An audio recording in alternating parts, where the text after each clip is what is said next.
I'm quitting all social media. I made the decision a couple of days ago to get off of all social media platforms for the next 2 months. And it may be longer than that, but definitely not shorter. In this video, I'm going to go over the reasons that I'm getting off of these platforms because I think that there's so much that we miss in our everyday lives when we're concentrated on that form of consumption.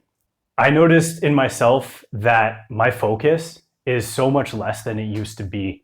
And I have a hypothesis that it's because of a lot of social media use, of constantly scrolling, of constantly trying to hit the jackpot every single time you refresh.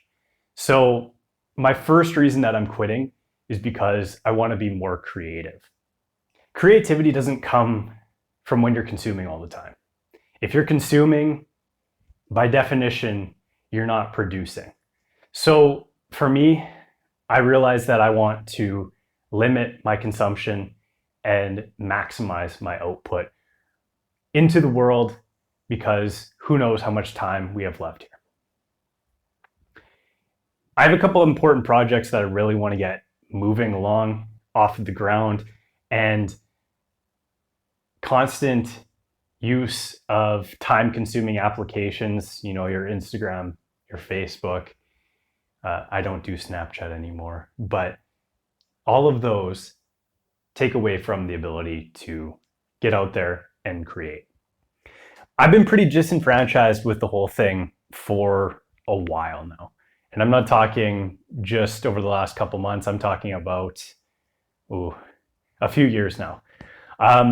There's so much fakery. And I won't go much further than that, but there's this authenticity gap that's continually growing and growing and growing because people don't want to be themselves on these applications. So I really want to get away from the false people and really try to jive with the people that are authentic. There are real people on these applications, but they're few and far between. And so much of what you see is doctored, or it's selecting the things that show people that you're so quote unquote happy, when I know a lot of these people in real life and they're not. So getting away from that, that's one of the reasons that I'm getting off of social media. That's my third reason. The fourth reason is because social media is essentially softcore pornography. And I'm not saying that because of female bodies or whatever. I'm saying it as a sweeping statement. You see a bunch of supercars and mansions and all of these things that you're tricking your brain into thinking that you already have. If you cut that out, I think you're going to see how much happier you can possibly be. And it's this constant dopamine hit. It's constantly just knocking into you and saying, you're not good enough, or you don't have this, or you don't have that. Where if you start focusing on the things that you do have, there's a lot more happiness to be had. I recently deleted my Twitter account because of kind of their stance on freedom of expression. And I'm not going to get political in my YouTube channel nor on my blog because I don't really believe in it. I think that there's so much beyond right versus left. I'm thinking this is more about right versus wrong. And having people of differing opinions is what makes us unique.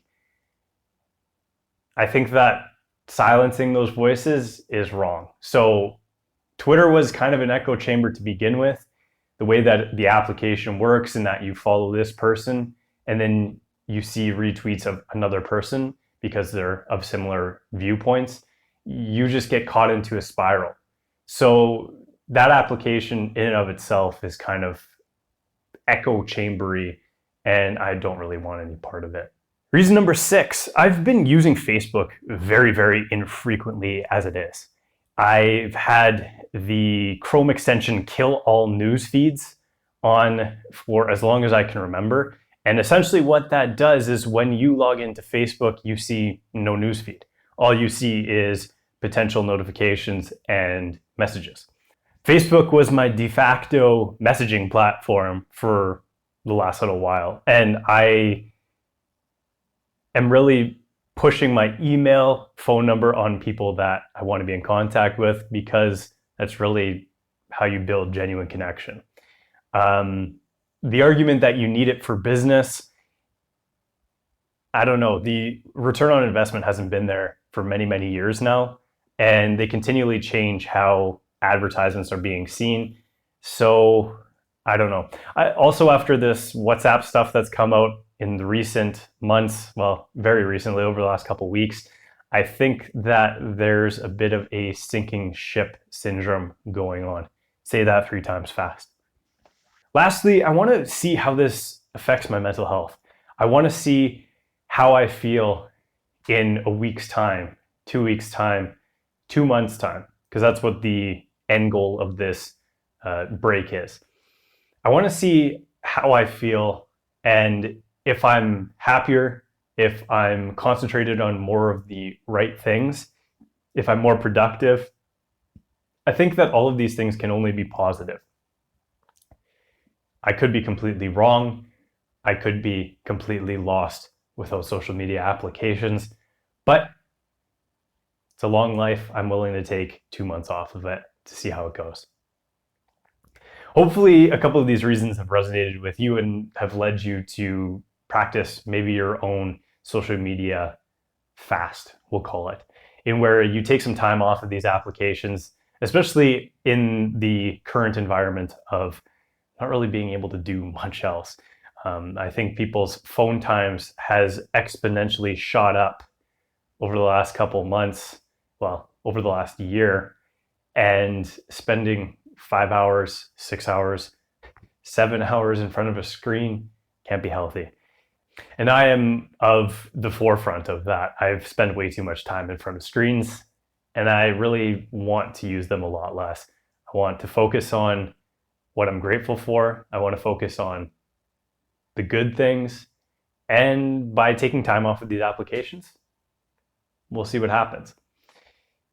All I know is that getting off of social media, Facebook, Instagram, Twitter specifically, is a good way to learn about yourself and how to create your own applications, your own platform. Because you don't really own these platforms when you're using them. So maybe you can take the next 2 months and learn how to build a website, how to create an API where people can pull data from your website. Maybe create a mailing list so that people hear from you even more often than on social media. There's 2 platforms that I don't think I can give up. The first being YouTube. And the reason why is because YouTube is this universal learning resource. I can type in the search bar nearly anything and learn just about whatever I want to. I've used YouTube to learn how to program. I've used YouTube to learn how to cook. I've used it to learn how to start my fireplace just a couple days ago.